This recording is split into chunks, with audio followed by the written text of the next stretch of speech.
Morning, or good afternoon, actually. Good morning to those who it is still in the morning for. We're going to get started. It's 3:01. I think people are still coming in, but we'll get going so we can take advantage of the speakers we have today. So welcome to the Atomic Allies webinar on expanding your outreach impact for Nuclear Science Week.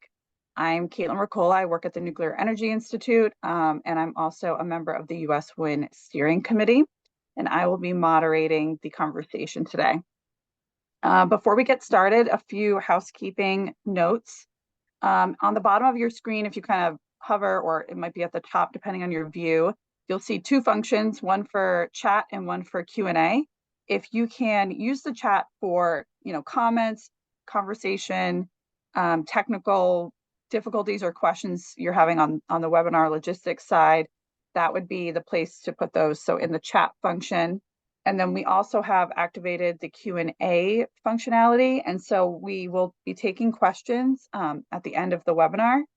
And we can actually upvote some of those questions. So feel free to monitor what other attendees are asking about, and you can upvote those as they come in.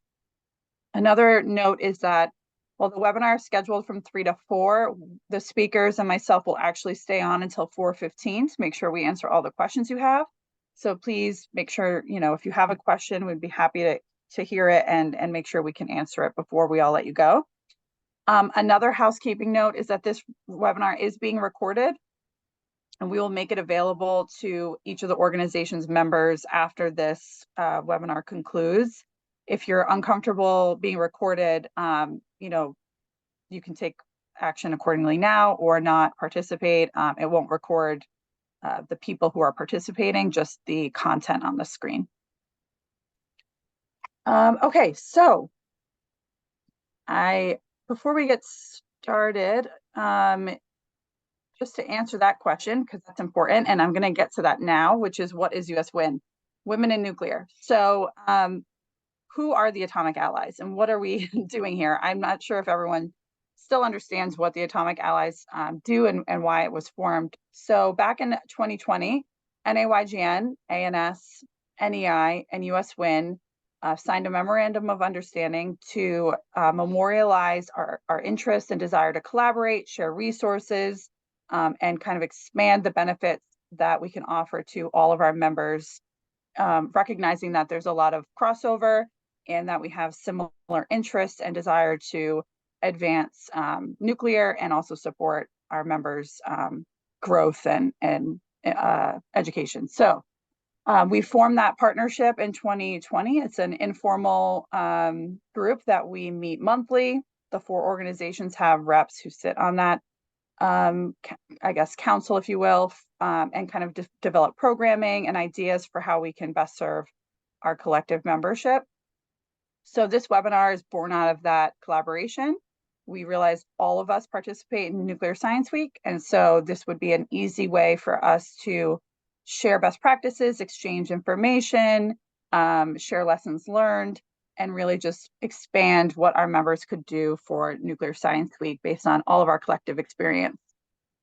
And so we've been meeting since 2020, and we're always looking for more ideas and more participation. So if you are a member of one of these organizations and you're interested in getting involved, please reach out to the organization you're a member of, and we're happy to take ideas and new ways to collaborate and kind of propel our groups forward.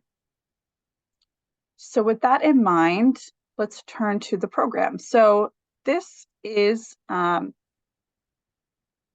intended to help give you all those lessons and experiences that the different organizations from Atomic Allies have learned over the course of their years of programming and doing activities for Nuclear Science Week. Here are the speakers that we have joining us today. Representing ANS, we have Elizabeth Sooby, representing the kind of role of what a teacher, what an educator, what the universities are working on, and as a parent. We also have Katie Mummah from University of Wisconsin-Madison, representing ANS's Young Members Group. We have Katie Mitchell, who will be representing North American Young Generation, or NAYGN. I have Sylena Smith with us from US WIN. She is with our Westinghouse chapter, and she's going to talk about some of WIN's activities.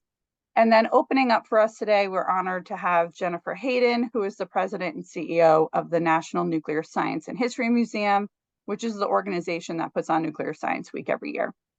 So I'm going to allow each of them to go in deeper about their who they are and what they work on, and make sure we maximize our time today. So we're going to turn right to it. So opening for us today is Jennifer Hayden, and I'm going to invite her to the stage and turn to her slides, and let's get started. Thanks, Jennifer. Very good, Kaitlin. Thank you so much. So I am, again, like what Kaitlin had mentioned, I am the president and CEO of the National Museum of Nuclear Science and History. And I wanted to give a little bit of a background today about Nuclear Science Week and its relevancy and relationship with the museum. So I'm going to start off by giving just a brief background of the museum and who we are and how Nuclear Science Week came about. So you can go next, Kaitlin. So the National Museum of Nuclear Science and History, we are located in Albuquerque, New Mexico. We are a 501c3 nonprofit institution, and our museum has been around since 1969.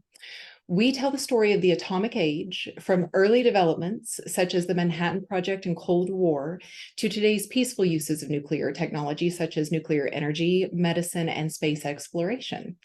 Next. Our museum is a very large institution with a 9-acre outdoor exhibit area because we have airplanes, missiles, military vehicles, even a nuclear submarine conning tower as far as part of our collection to the museum. This is a B-29 Super Fortress, so it's the same type of airplane as the Enola Gay. And again, when I said the Manhattan Project, that is very, very important to our mission. This is the same American flag that flew at Trinity site in White Sands, New Mexico during the Manhattan Project, and we have casings of Fat Man and Little Boy.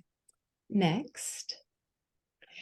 In our 9-acre outdoor exhibit area, many people who had seen the movie Oppenheimer recently, this will actually look familiar. We have the world's only replica of the Trinity Tower in Heritage Park, which that was the tower that hoisted up the gadget in 1945 in White Sands, New Mexico, to test the world's first atomic bomb. We have a B-52B Stratofortress in Heritage Park. And then we also have an artist's rendition of what he believes the laboratories look like in Los Alamos during the Manhattan Project.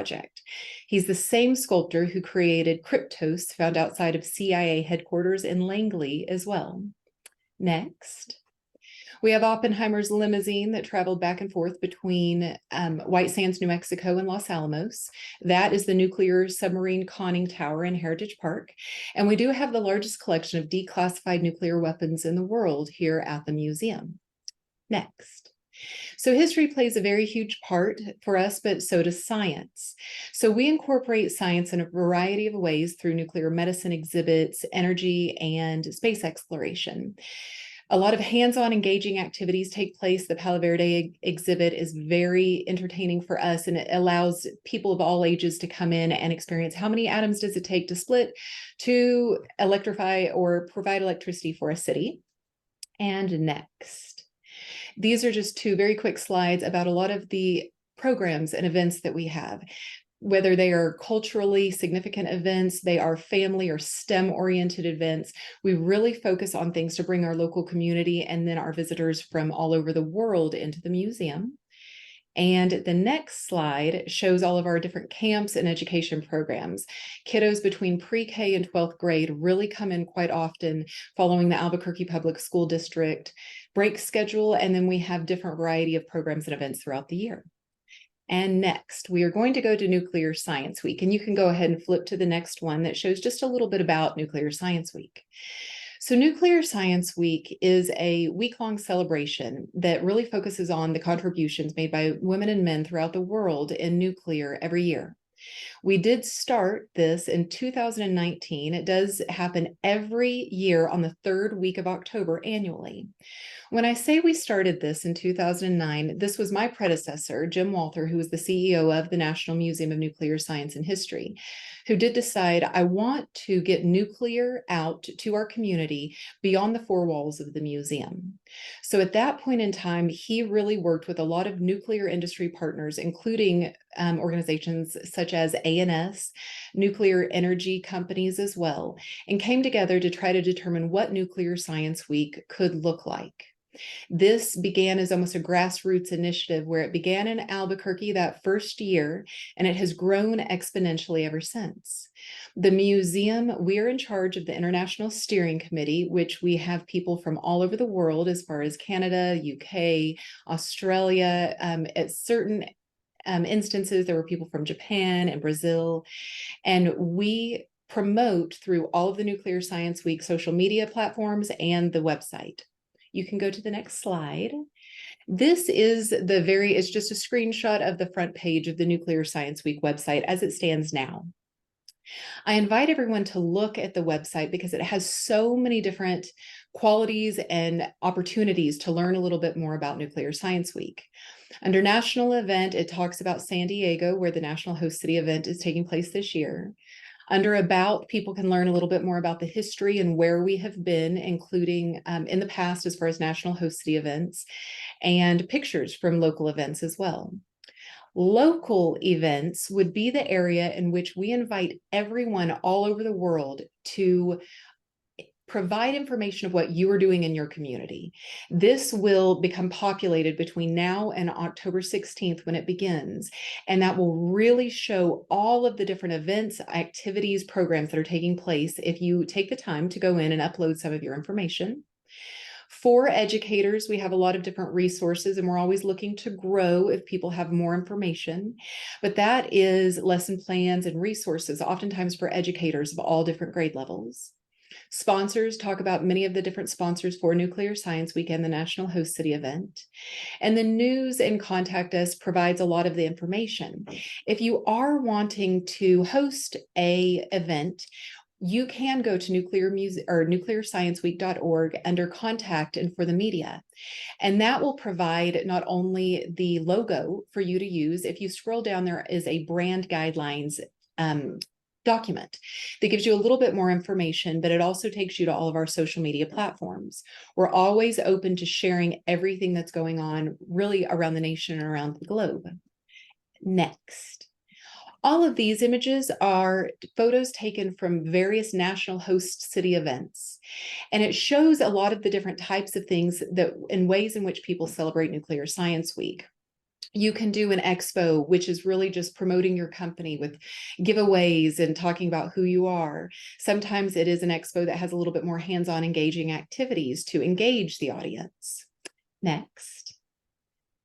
This is very similar to what we're hoping Nuclear Science Week in San Diego, the National Host City event, will look like. We are inviting people to come in and do very hands-on engaging activities. And these are the initiatives that really bring in a lot of students and scouts, more of the younger audience, and then family members as well. And then next slide. You can always do panels or speaking sessions. So this was, a lot of these photos were taken a few years back, whether you were in an auditorium or a university setting, and you could really have people come together to talk about the most relevant topics within nuclear.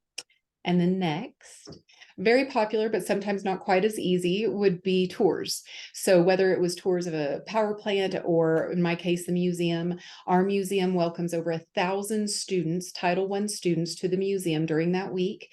We receive grants that pay for busing and admission to bring the students into the museum, and we do, again, hands-on and engaging activities. And these are some of the pictures, at least 2 of them are from the museum in the past, where we would really have the children come in and learn so much about nuclear. We focused since about 2018 on the 5 pillars of nuclear. And so that's something that we try to incorporate in every aspect. And when I say the 5 pillars, it's on our nuclearscienceweek.org website, but they are carbon-free energy, global leadership, transformative healthcare, innovation and technology, and then space exploration. And next, this final slide, as far as images, show a lot of what we did in Washington, D.C. for a few years in 2019 and 2021. So it could be really a gathering in a kind of a club bar atmosphere.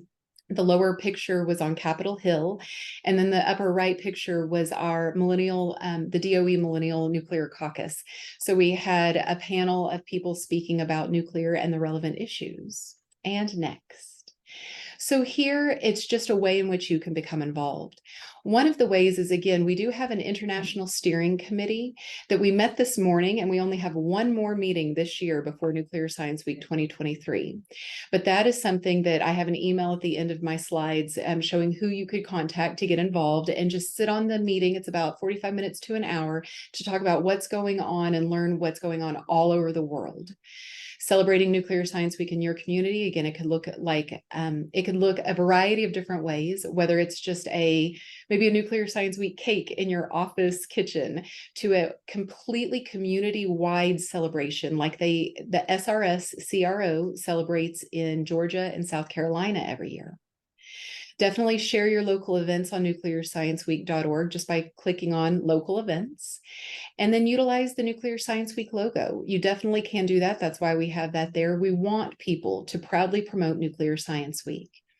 If you are interested in the National Host City event, there are opportunities to host a booth in San Diego this year on October 11th and 12th. And you can go to the next slide. We did choose the 11th and 12th, even though Nuclear Science Week does start on the 16th. We are looking at this as a kickoff event. And next slide. The two main events for this will be a VIP reception for all of our sponsors and expo participants. That's at the Comic-Con Museum in Balboa Park. And then our main event will be the Nuclear Expo at Fleet Science Center in Balboa Park, which Fleet Science Center is the most well-attended museum in Balboa Park. We are welcoming the first 1,000 visitors into the museum paid for by Nuclear Science Week. So this will likely be one of the most well-attended Nuclear Science Week National Host City events that we've ever had. And we welcome people to attend. And finally, these are some of the emails for my team members at the museum who run Nuclear Science Week internationally. If you have more information or you'd like more information, you can reach out to myself. Sponsorships would be Jennifer Galloway. Nuclear Expo participants, if you're interested in San Diego, it would be Lisa Guida. And if you are at all interested, and I invite everybody to just sit in even one if you're interested, to join our International Steering Committee, which takes place one final time this year, I believe September 27th, and you would be able to reach out to my team member, Bernadette Robin. And that is all I have to introduce National Museum of Nuclear Science and History, as well as where Nuclear Science Week really began. But thank you for your time.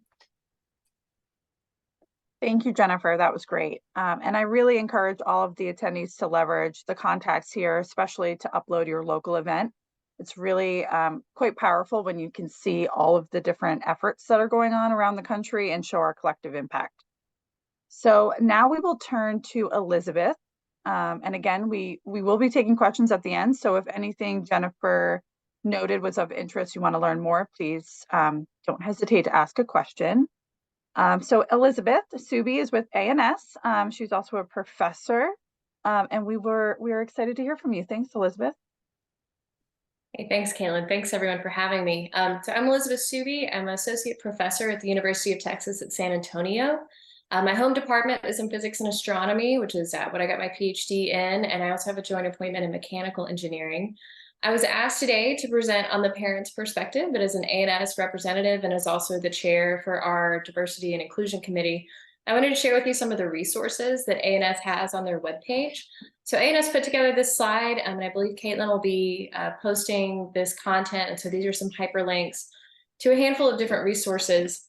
I think for me, as I look at the ANS website, where are some great spots for me to go when I think about outreach into the community? I'm a mother of a 7-year-old daughter, and so I initially think about elementary school outreach, talk about middle school outreach, and then outreach within the community.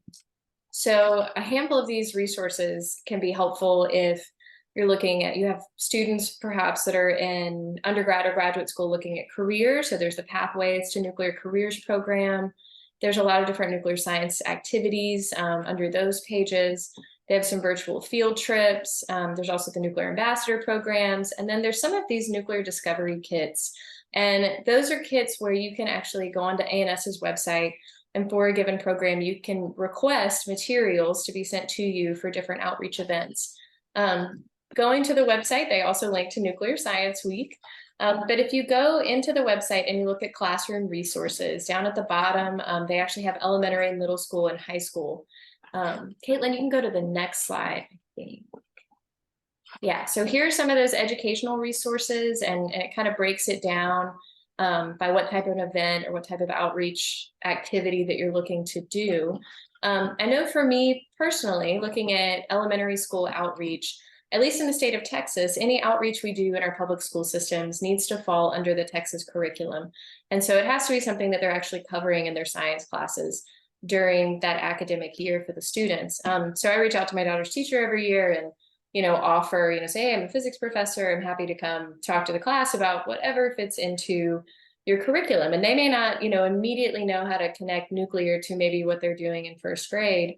So some of the digital lesson plans that A&S has, one's Amazing Atoms and the other is Exploring Energy. So you can break it down to that more elementary level that's more applicable to maybe a general elementary school science class. Kaitlin, you can go ahead and go to the next page here. Looking to more formal outreach activities, so maybe going out in the community, we were just talking about busing to different events. There is the George A. Ferguson Motivational Grants, which is a NEED grant. I mentioned I'm the chair for the Diversity and Inclusion Committee, and these are one of the programs that we actually review for. And these are up to $5,000 in grant funding. And the goal of this is that they're used to purchase resources to teach science and math, ideally geared towards nuclear. And so you can apply for one of these to maybe stock a classroom demo or a demonstration that you want to go into multiple classrooms and do.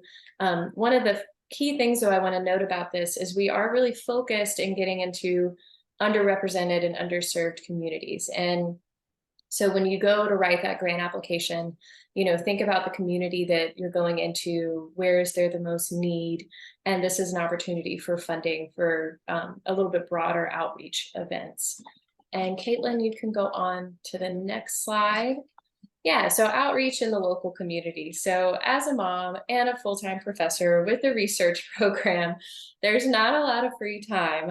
But of course, I'm always happy to do experiments for my daughter and her friends and even her school. So this is an example where last year, nuclear didn't really quite fit the curriculum that they were doing in first grade, but they were going over the scientific method. So what we did was we did an elephant toothpaste demo, which is super fun and super messy. If you haven't done one before, the kids love it. Have lots of trash bags and tablecloths around for cleanup. But I brought in one of my graduate student researchers, Giselle. She's pictured up there in the upper right. And we did probably 15 different elephant toothpaste demos where we were mixing colors, changing amounts of ingredients, and we would ask the students each time to come up with a hypothesis. My daughter says that's her favorite part, is coming up with a hypothesis for the scientific method. And then we would do our experiment, and then they had to observe what happened. So they would need to tell us what was going on, what colors were made, was it a tie-dye color? And then we did the next one, and they reformulated their hypothesis. So even if you can't quite get into the classroom with just that heavy-hitting nuclear science that you want to do, this is a great way. Another demonstration that I've done it was a middle school girls event, is I actually brought my pancake detector from my lab. So we work with uranium. So we have lots of survey wands and counters, and brought that. And I brought 2 different types of smoke detectors. So if you don't know this already, some of the smoke detectors actually have a radiological source, and then the others are more of a photodiode type effect. So you can, they don't tell you to do this on the packaging, but you can take those apart and you can actually have the students count, right? So you turn that counter up on loud and have them count the different disintegrations there. So trying to show that nuclear is safe, it's in our everyday lives, and have some really fun interactive demonstrations that you can have with different sets of school groups, even if they're not quite at the academic stage where they're ready for some heavy hitting nuclear science. So that's all I have from the parent perspective. There's a ton of A&S resources, and I'm happy to relay anyone to folks within A&S that can help you more with finding just the right resource for the outreach event that you're looking for. Or if you're interested in the Diversity and Inclusion Committee, We're an active committee within A&S. We collaborate a lot with Atomic Allies, and we're always looking for new people with lots of fresh energy that are looking to do, yes, outreach events, but then also other programming for A&S as well. Thank you, Elizabeth. That was great. And A&S really does have so many resources. So take Elizabeth up on her offer to connect you with the people who could best get you that information. And just specifically a comment about your experiment, which is great. It's a really creative way to fit into what's approved within the state system, but make sure that especially the girls in the room are seeing women in STEM doing and executing these experiments. We know that girls at a young age make a decision about participating in STEM or not to. And so your experiment here, I'm sure, was a great example to all of the students. So thank you for your work on that. Thanks, Kaitlin. Okay, so next we're going to turn to US WIN, speaking of women and girls, and we have Sylena Smith with us, who is from our Westinghouse chapter. So Sylena, take it away. Thank you, Kaitlin, and thank you, WIN Communications Committee, for allowing me to represent WIN today. My name is Sylena Smith. If you go to the next slide, I am a senior engineer at Westinghouse Electric Company. I have been involved with the leading group committee for Westinghouse Women in Nuclear Pittsburgh since 2017. And I mostly, in my professional job, I mostly do license renewal, radiation fluence analyses. But I love to do outreach, and so right now I'm the co-chair for public outreach for Westinghouse WIN Pittsburgh. Next slide. So to tell you a little bit about our chapter, we are a pretty large group. We have 105 members, and just in the last quarter, 42 of them were active in the different activities that we're holding. So we get a lot of help with putting together some of our outreach events. During my time at helping with outreach events and being the co-chair for public outreach, we've won back-to-back chapter excellence awards in public outreach. And that can be attributed in part to exceptional leadership, but you really have to credit the members, our chapter members, because they're the ones who are passionate about the outreach that we do, and they step up year after year to help us administer these events. Next slide. So part of the success, and you'll hear about some of the events we do, but part of the success of our public outreach programs can be attributed to the structure of our chapter. We're a highly structured chapter. When we created this structure, it was modeled after the 3 pillars of women in nuclear at the time. And what's good about this structure is when you go and you run to be elected, for instance, for professional development, you know what the expectations and roles that you're going to be defined or you're going to be filling are going to be. So having a concrete structure like this, there's no guessing games. You know what you're supposed to do. Next slide. Now, I'll talk about our programs. What I like to call our marquee program is our Introduce a Girl to Engineering program. The purpose of Introduce a Girl to Engineering, which we call IGE, is to increase the number of girls who pursue STEM careers after high school, especially engineering careers.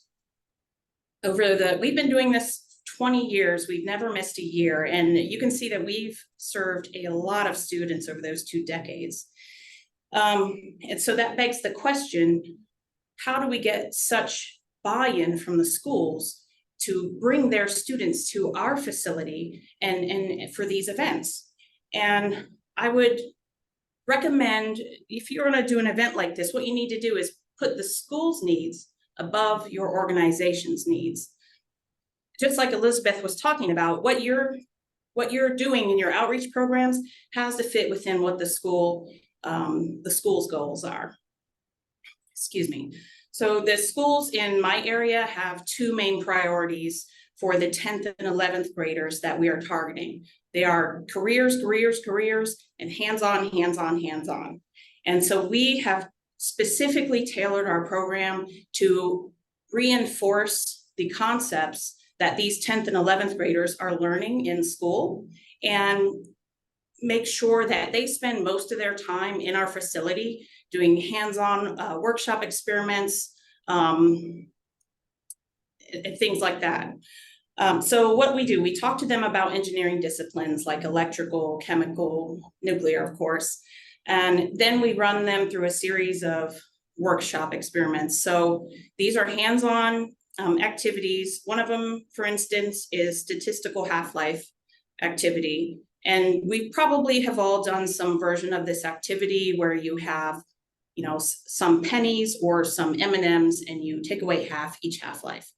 But what we do with this one, in order to reinforce what they're learning in school, we talk about the standard deviation of the population of pennies throughout the many different groups that we have, because each activity may have 7 or 8 groups. We'll talk about the standard deviation of a population, the distribution, or what the standard deviation tells you. We form a hypothesis and we gather data to support that hypothesis or not. We talk about how to plot data in a graph. And we also talk about what we expect the shape of the curve for that data to be. And so these are concepts that they're going to be learning in school at some level. Another activity we do is an electromagnet challenge. For this one, we're hands-on. We give them tools, we give them gloves, we give them goggles, and we really make them build their own electromagnet with the minimal input on how to do it from us. We encourage them to assign roles to each other. So one could be the manager, one could be the project engineer and keep track of costs. Another could be the senior engineer who's doing the most of the work. And we really challenge them to, they get very frustrated during this activities and the teachers love it. So, and then another important aspect of doing a program like this is gathering feedback. Not only the students' feedback and the teachers' feedback, but also the volunteers' feedback. Over the time we've been doing this, we've been able to improve the quality of our program year over year. And it really comes back in the feedback from the teachers. Next slide. Can you go back to that slide, Kaitlin? So I want to talk about the Teacher Continuing Education Seminar really quickly. This is a program that we've done the last 2 years in collaboration with Beaver Valley WIN. And we do this as a community service. So there's no charge for the teachers. We give them 2 days of remote seminars because that's what fits best into the teachers' schedules. And then we follow it up with a tour at the Beaver Valley Nuclear Power Station. So this is another way, if you can collaborate with another group, that you can really make an impact for the community. Next slide. Now, we are a large chapter, but I love it when the lights go out. We are a large chapter, but you don't have to be a large group or a large chapter to make a big impact in your community. In between the large Introduce a Girl in Engineering events and things, we do a lot of smaller events. I think Nuclear Science Week is the perfect time to do a career panel, because like I said, schools are focused on careers in those high school years.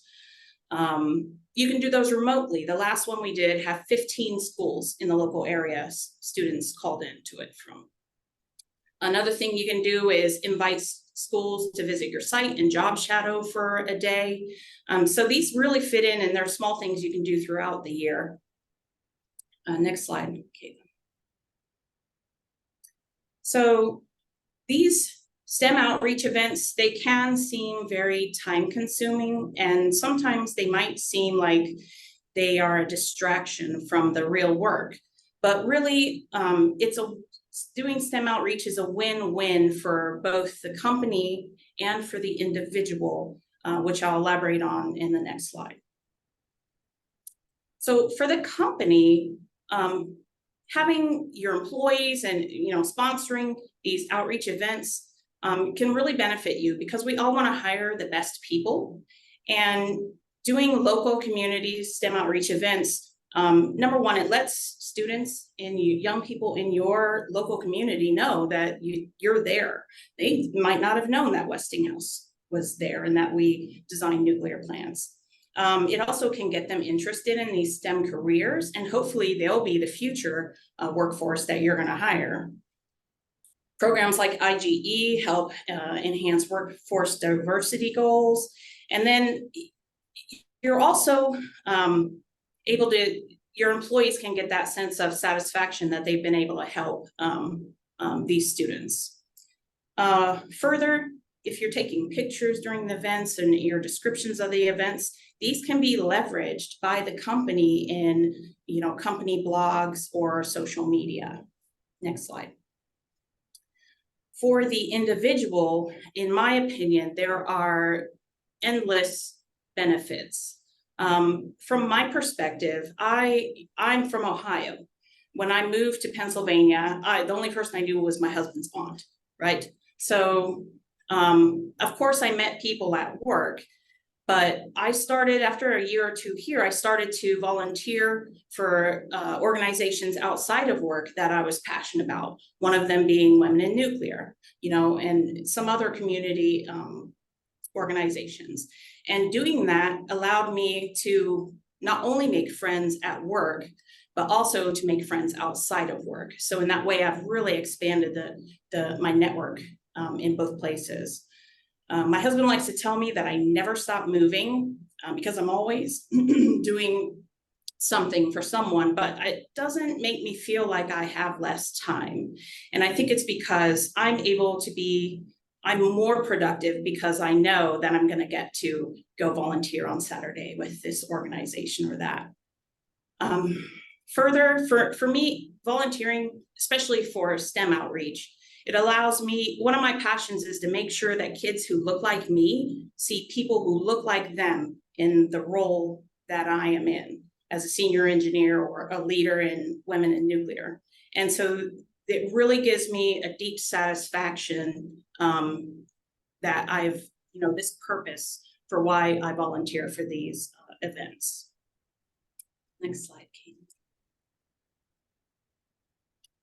Now, if you are wondering how to get started, or maybe you just want to improve your program or add activities, the Women in Nuclear site is a great place to start. So you can go to winus.org and visit the outreach library. Now, if you do you want to start the video, Kaitlin, if you click on it. So at the top of the page, there's an All Resources tab. If you don't see the All Resources tab like it is here, I really encourage you to join US WIN. There is no charge to join. And sorry, Sylena, the video's not playing. It might be my internet, but we can make it available after. Okay, that'll be great. Sorry about that. There's no cost to join WIN, and the benefits of being a member of Women in Nuclear really go far beyond just one library. So I really encourage you to join. So you'll navigate to the All Resources tab, and under that tab, you will see a link to the resource library or outreach library. There are lots of different activities that have been submitted by members of US WIN. These are tried and true activities. And then when you click on one of the activities, you'll get a summary or a description of the idea. And a lot of the activities have a reference that you can open up and read, the procedure for that activity and best practices. In addition, if you have ideas or activities that you've done that have been really successful, I definitely encourage you to submit those ideas to the outreach library. My chapter has recently submitted several ideas to the library, and we were impressed by some of the other ideas that were on there. So we'll definitely be incorporating those. And you can go to the next slide. So I definitely encourage everyone to get out there for Nuclear Science Week, volunteer in your community. Hopefully you're doing STEM outreach, and in the process, you get to talk about nuclear power, which we all, or nuclear technology, which we all love. Thanks for your attention. Thank you, Sylena. And sorry about that. As soon as we got to the video, it's torrential downpouring here.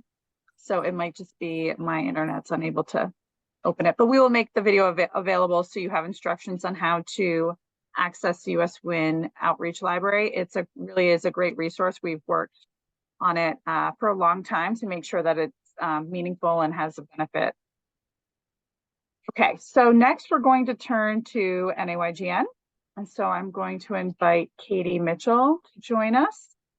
And Katie, take it away. I'll turn to your next slide. Awesome, thank you. So a quick overview, NAYGN, our overall goal is we're developing leaders to energize the future of nuclear. So I am our public information officer. And so with that, a big thing we do is sponsor outreach events for our chapters to participate in. So this year, our biggest thing is we are going to use Nuclear Science Week to kick off our essay contest. So we're kicking this off October 16th. It's going to go through December 15th. And during this time, any high school student from 9th to 12th grade can submit to us a well-researched essay on the given topic regarding nuclear energy. And so with that, we will have a grading criteria and we will give prizes and recognition to the students with our top essays. So this is our annual event that we are trying to educate and inspire students to get energized about nuclear energy and hopefully then pursue it in college. And then next slide. The other event is we're bringing back our postcard push days. So this year we're going to do a virtual postcard push day Wednesday during Nuclear Science Week on October 18th. So this is, we're going to invite all of the Atomic Ally members and NAYGN chapters to post a provided graphic on social media. And then we're going to ask you to use hashtags and tag your representatives. And this is, we're trying to get a big presence on social media as a unique way to contact our government officials to say, hey, nuclear is a big thing, people support it, people like it. So that's our two big events that we're going on during Nuclear Science Week. So that's all I had. Thank you, Katie. And how can someone, before I let you go, because I know you might have to leave, how can we have people participate in the postcard push day, or if they have a student they know who would like to write an essay, what's the best way to contact? Yes, that is a good question. You can email pi@naygn.org.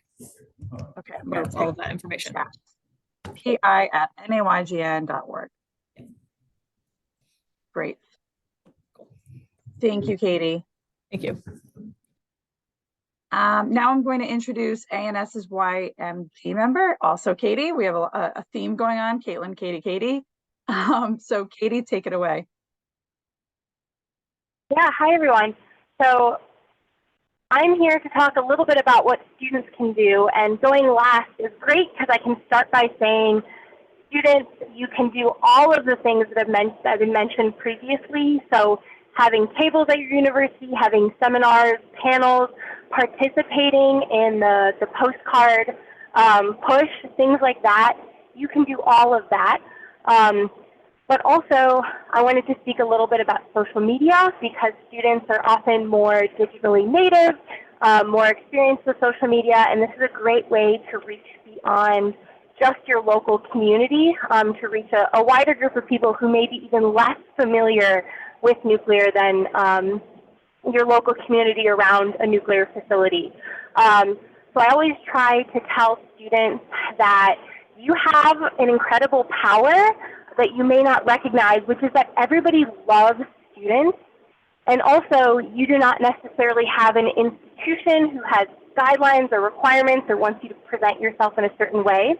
So you get to decide what you want to talk about. You get to push the envelope of what outreach has looked like in the past, try something new, try a new platform, try a new way of connecting with the audience. For people who may be users of social media, consumers of social media content, but maybe less familiar with being on social media. I have some tips and tricks for that because lots of us may spend time on social media, but may not be always putting posts out or making a dedicated push to put content out in front of a general audience. So the first thing is to think about a little bit about who you are as a student. You're developing your interests. You're finding the parts of nuclear that are interesting to you. And I encourage you to make that the framework of what you start sharing with the audience. So for me, especially when I was an undergraduate student, I got really interested in the nuclear fuel cycle.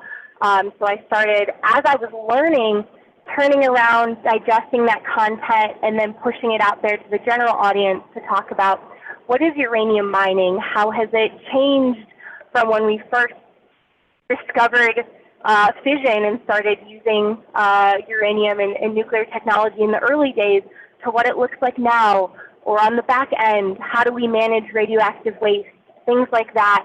And as a student, you're learning this stuff, so it's a perfect opportunity to turn that around and not just spit out things as you have learned them in a highly technical format, but to practice taking that information, distilling it down to the most basic levels, to the amount of information that's necessary to reach a public audience.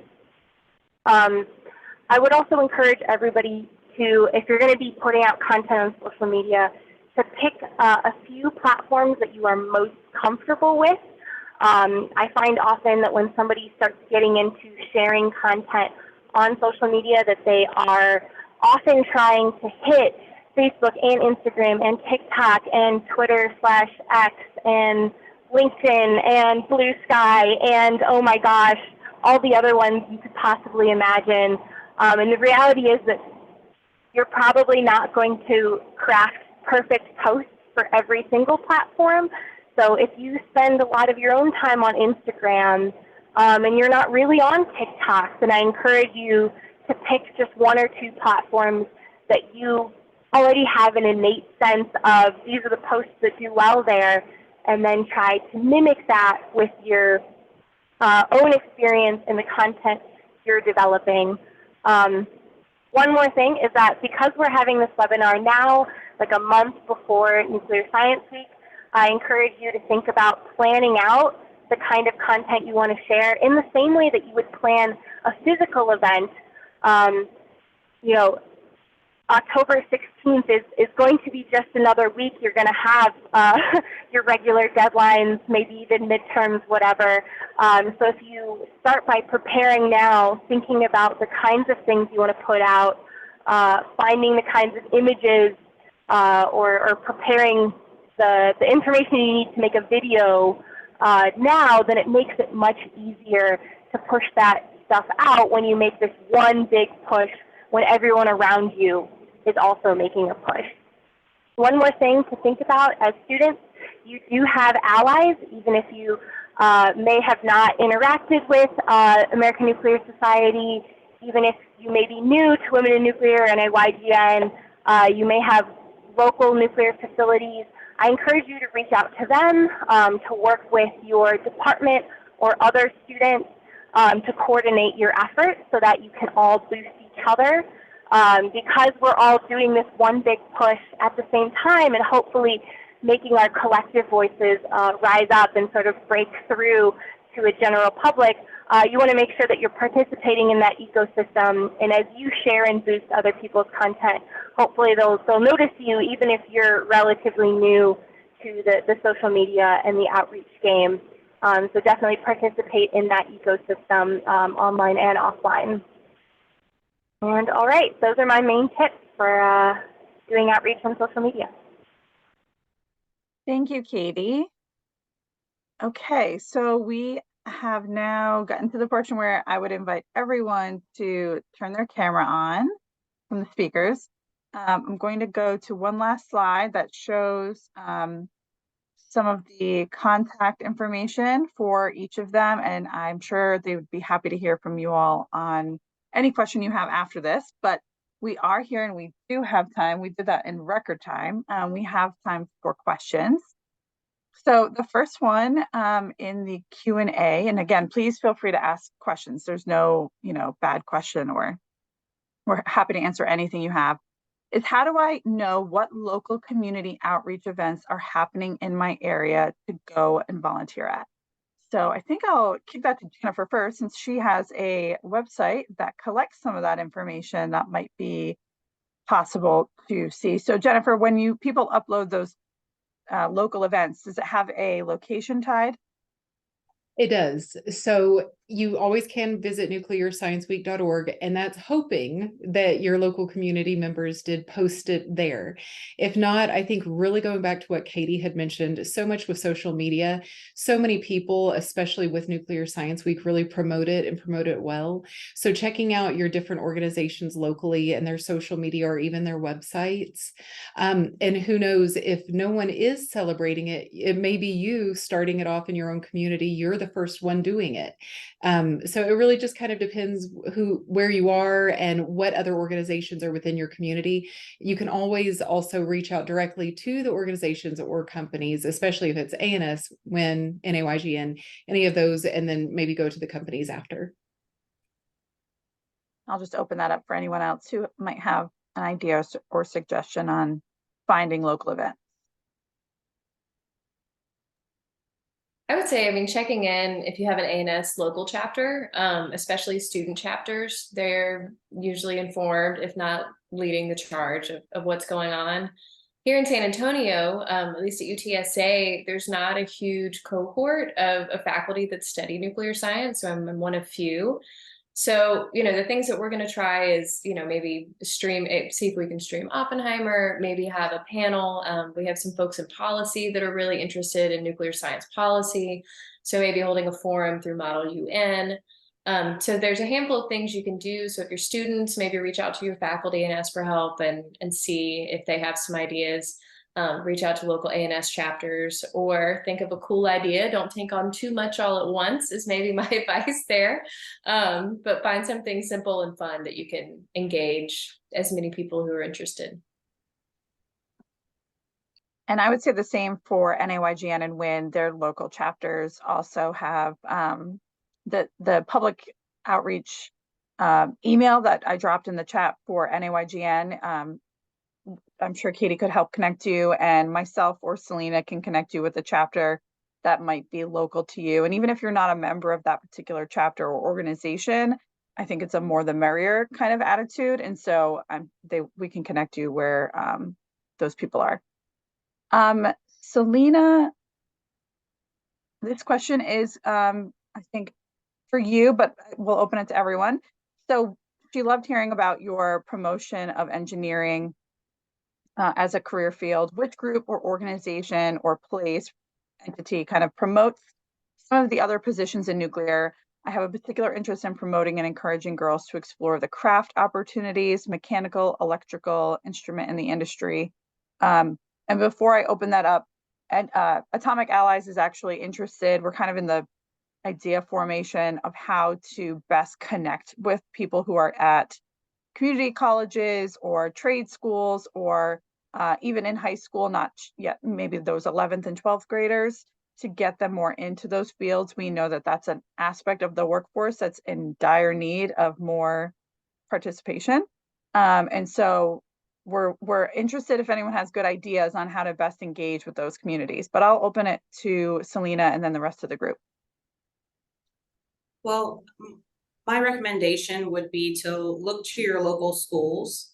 A lot of the schools, at least in my area, they are really strongly trying to emphasize what we call VOTEC, basically, which would be kind of the alternative to going through a 4-year college degree. You could do a vocational degree, in high school, and then go straight into that field after high school.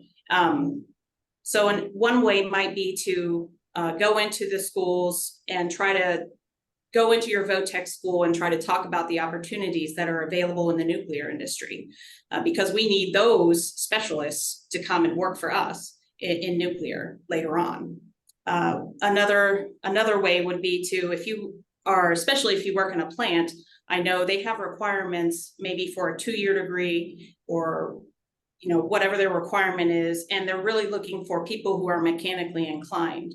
And so they might be a good organization to partner with to get students, young people interested in and taking up mechanically inclined trades. Thanks, Sylena. Anyone else want to talk about engaging with those communities? Okay. It's a difficult one because I think we tend to focus a lot on the university level, but there's so many opportunities in nuclear that are in the VOCHEC, as you noted, that we're trying to connect with. Next question here is, when you are prepping for an in-person event, how do you prepare the audience members who are not supportive of nuclear? I'll just open that up. I can speak to that on a couple of different ways. As a nuclear museum, our whole mission is nuclear science and history. We've had a few instances of mostly peaceful protesters. When we erected the Trinity Tower replica, that was something we had local people within the area who were affected by the testing in 1945, their relatives. They came and did a peaceful protest, and we welcomed them into the museum, and they just wanted to be heard as well. So when media were here, they were able to speak about their how they look at that part of history, in addition to us talking about the artifact being erected. When it comes to Nuclear Science Week events, we've had the national hosting of it in a number of places that weren't really pro-nuclear. One in 2014, I believe it was Seattle. Going even in California, we're wondering, how is that going to look? We're always open to inviting people in. In Seattle, we've never had any instances where there have been protests during Nuclear Science Week or anything like that. But we did prepare ourselves. We did have security at the venue in some of the different locations that we've had. If we needed someone to, be respectfully escorted out for anything. But generally speaking, it's an open invitation to anybody. This is the time where we invite people to come and learn and draw their own conclusions. So please come be a part of this event, walk around, learn about what all of the industry partners are doing. If there were panel sessions, please come and listen to what is being said. And so it's definitely always welcome to all, but we've never had any unfortunate situations in the past 14 years that I've been involved with Nuclear Science Week. And I would can add a little bit. Oh, go ahead, Katie. Go ahead. Yeah, I find often people have concerns, or maybe they phrase things in ways that are immediate reaction to, especially coming from engineering, maybe that's factually incorrect or that's a misrepresentation or something. And so there's this natural inclination to, when somebody shows up and has those views or has those concerns, to sort of just push back and be like, you're wrong, that's incorrect, I disagree. But I encourage you to recognize that people have concerns, and to start by just validating. You don't necessarily have to say that people are correct, but to say, I totally understand being concerned with the long-term future of the waste that we produce of all kinds on this planet. Luckily, we have some really great strategies for managing the radioactive waste that we produce. And here's some of our plans, and here's some of the things we've learned through science and studying that. So to start by validating people's concerns, finding a way to agree with them. If somebody stands up and says, I'm an environmentalist, so I'm anti-nuclear, you can say, hey, I really care about the environment too. And actually, that's one of the things that led me to become a nuclear engineer for these reasons. And so to start by easing into it with connecting to them, with validating their concerns, recognizing that they often want to be heard, as Jennifer said, and then sort of gently pushing in whatever your immediate engineer brain reaction is to whatever they wanted to share or ask about. Katie, you took the words out of my mouth. That was what I was going to say. That's a great approach, a great way to help a conversation.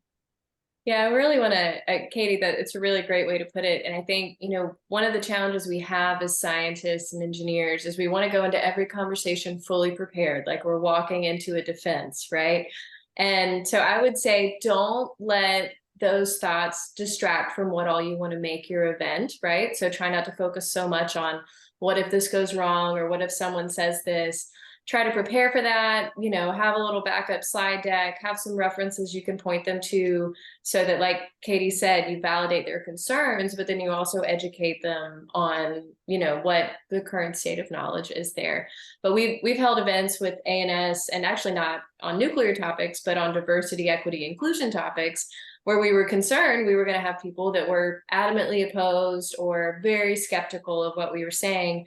And then we'd spend so much time thinking about how we would have that conversation. Do we disable the chat? You never want to disable. The chat is now enabled, but you know, it's, you want to Not let on people be purpose. able to I was voice not trying to those silence concerns. anyone.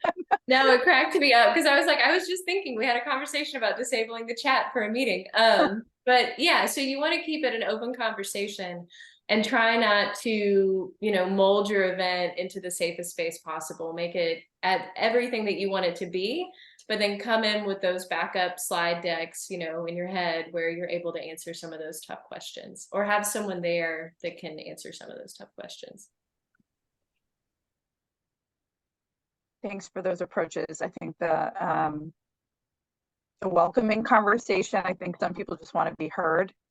And to Katie's point, validate where you can, find common ground where you can, and push forward. So NEI has a ton of resources on its website on how to have conversations. We do a lot of research on, not to over formalize how you talk to someone, but what resonates, what kinds of messages resonate with different types of communities. And we'll have some of that information in the resource document that we're going to send out after this as well. And we have two questions, well, they're comments because the comment chat was disabled, but they're in the Q&A. So I just want to make sure everyone has seen them, that Penn State, Zach mentioned that they have remote tour capabilities and are hoping to collaborate with any of the groups who are interested. I think he also put it in the chat as well, that he is, he's reached out to him, and they have an email there in the chat for how to engage with Penn State. And then also we have Jenna, who noted here that there's a nonprofit organization called InspireWI.org that works to connect high school students with industry partners. So that might not be everywhere, but it's something to look up. She notes if it's not in your area, to connect with them, or if it is in your area, to connect with them. And I'd like to just add something with both of those. If you are, such as Zach or Jenna, if you're interested in sharing those types of resources through nuclearscienceweek.org, send me an email and I can get you in touch with my team member who runs the website, as far as this could be something under education, under resources. So people can go on, learn more about it, and anyone who goes to nuclearscienceweek.org could see, oh, I am able to take a virtual tour. So that's, or if they needed something such as what Jenna offers. The opportunity to put yourself on nuclearscienceweek.org is there. So that's just open to the group. Okay, and I added my contact because I realized I didn't include it, and someone just asked for it in the chat. So that is my email. And there is one other question here relating to the first speaker. As an international who wishes to go deep into this field, what are some of the opportunities open to interested candidates? And I think you had raised your hand earlier, so if you wanted to raise your, or come off mute, or raise your hand again to maybe expand on that, so that we can answer it. Unless someone has something they'd want to add to that. I think they're maybe talking about different career options. In all honesty, since it had mentioned the first speaker with me, one of the things I'm very unapologetic about is that my background, my master's degree, all of my studies and everything is museums. And so it happens to be my field is very much museum, but my mission is nuclear. And so that may be a better question from some of our other colleagues on here, as far as no matter where you are internationally, it might look different. So I will definitely lean towards other expertise on this. Yeah, I'm happy to chime in. So we have a lot of international students and postdocs that come through our programs. I was at Los Alamos for almost 5 years before coming to academia. And depending on what end of nuclear energy you want to be in, there's a lot of work for foreign nationals at the national labs and within academia. I would say the space to focus on, of course, is civilian nuclear power. And within that space, there's fuels research that can be done. There's a lot of space that's open. Funding agencies like Basic Energy Science, National Science Foundation. There's really no restrictions on nationality for students and participants on projects, which is a lot of what any funded research is. And then, I think some of the programs we've had, so like National Nuclear Security Administration, we've had grant programs coming from them where they do restrict it to US permanent residents and US citizens. But outside of that, it's pretty open. So I would say as a student, you want to look for mentors and professors that do very accessible research. So people that are doing fundamental science within this space, that are doing experimental or computational space that's applied to civilian nuclear power. And there's a lot of opportunities there within the US. Outside of the US, I'm not the best person to speak to, but there's, of course, a lot of great scientific work going on all around the world in nuclear energy science. I would add to that, at least from the Westinghouse perspective, we have staff here who are from international, all over the globe. We have facilities all over the globe. So we really are an international company. And each year we have a large number of interns who come in, making it hard to get a seat in the summer, right? But we brought in a whole cohort of interns from Poland. So I would say, don't let where you're from limit what you can do. So go for it, apply to those positions that you want, and don't let being from a different country hold you back. So we have 2 more questions. We have about 7 more minutes. So Christy is our chair of our communications committee for WIN.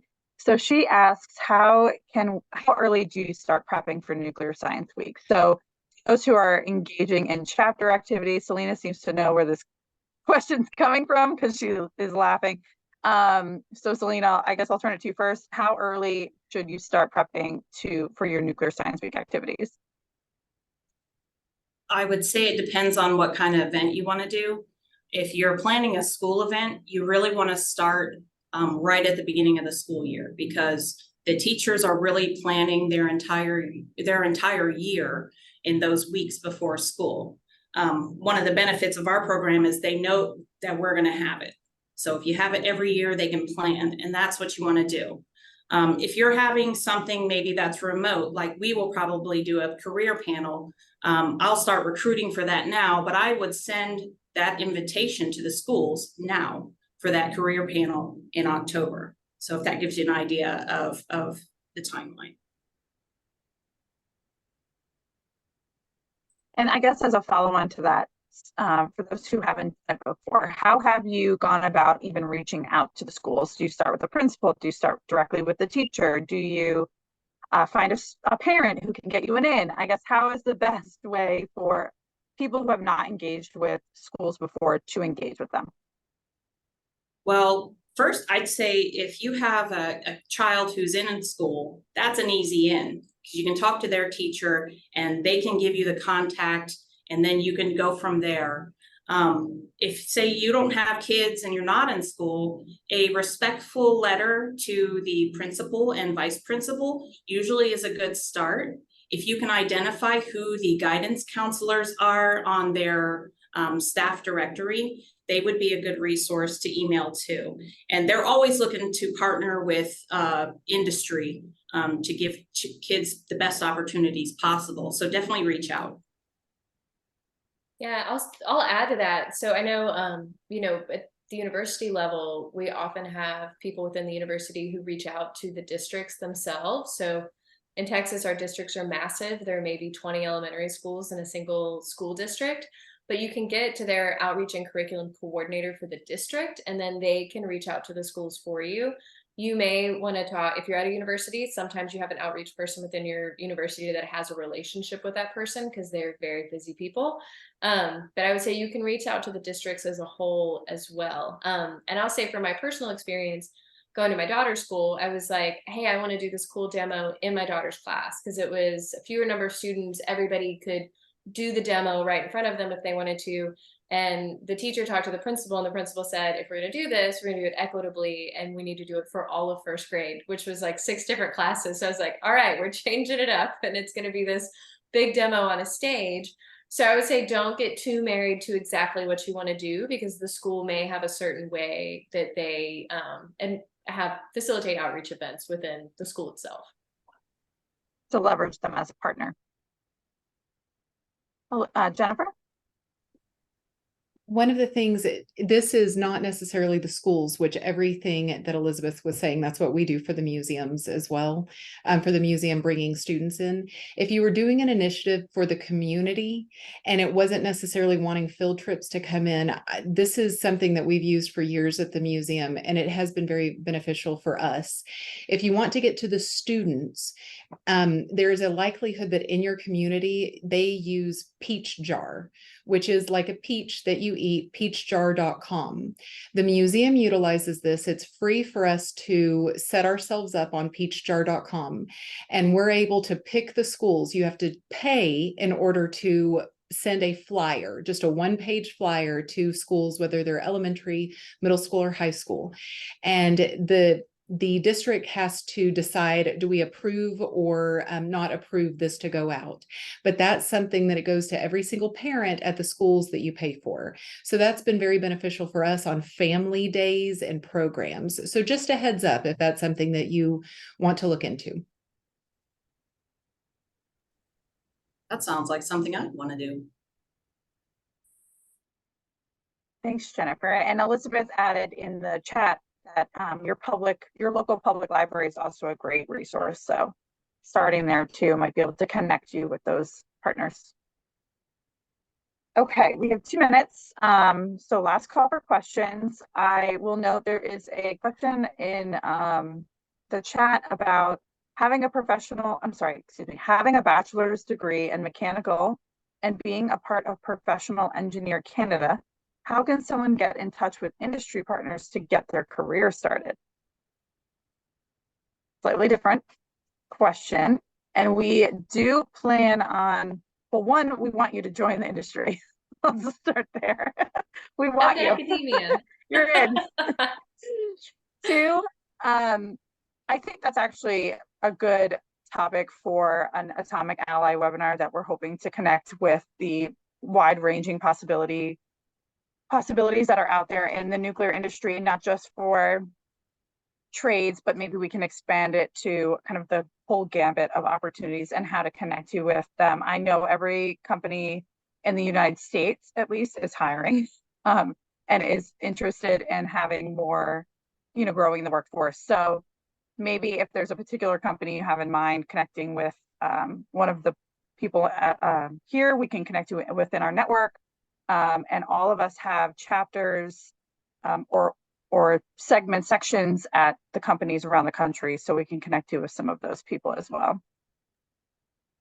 And this is kind of a generic answer, but I would say, don't underestimate LinkedIn, and, start following people. My students who are very social media averse kind of hated it first, but it is one of those things where the more people you follow, the more connected you get, the more aware of opportunities you may become, in addition to just connecting with those folks. And then the old school way is, of course, networking at conferences. If you're able to, conferences are expensive if you're having to do it on your own dime. So I would say, start with LinkedIn, look for different events, and yes, definitely leverage the network of folks here.